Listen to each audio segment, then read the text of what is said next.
So what's up guys, for today's video, ako nga pala si Will, panibagong araw, panibagong pagsubok na naman.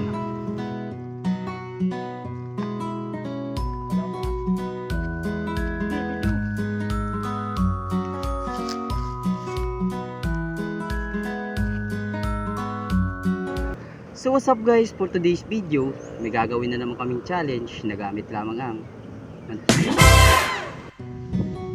So yun guys, for today's video, sobrang ganda ng lugar na to. At dito yan makikita sa Calbayog City, Samar. So dito nga pala yung barangay na to, ang tinatawag na Barangay Amampakang, Bontay 2. Nandito nga pala kami naghahanap ng mga kagamitan. So what's up guys, for today's video, so kukuha nga pala kami ng kagamitan para sa challenge namin na gagawin. So dito kasama ko nga pala si Mark TV, naghahanap nga pala kami ng kagamitan katulad ng bamboo at kahoy. Sa gagamitin namin, palayok. Subuko nga pala yung gagawin naming palayok dahil wala nga pala kaming dalang kaldero. So yun, dito makikita yung guys, sobrang ganda ng place na dito. Lumabas na yung white sun sunrises.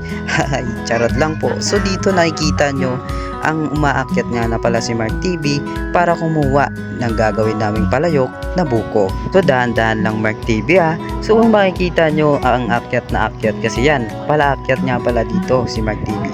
So dito may nakita nga pala kaming ganas. So ganas nga pala yung tawag dito sa Calbayog City, Samar.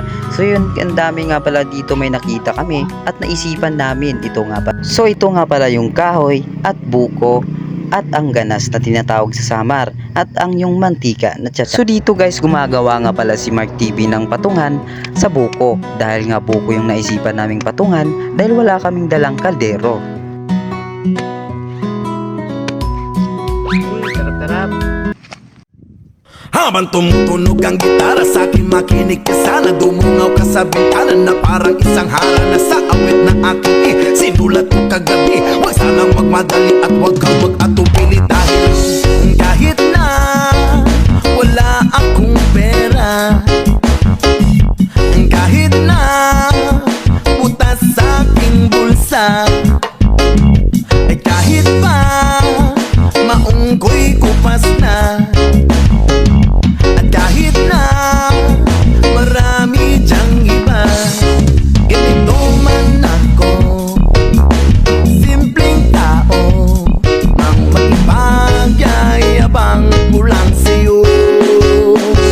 Pag-ibig ko sa'yo na di magbabago. Itong ginawang challenge na to dahil wala kaming ginagawa na sa bukid, kaya dito naman kami gumawa kami ng challenge na gamit lamang ang mantika.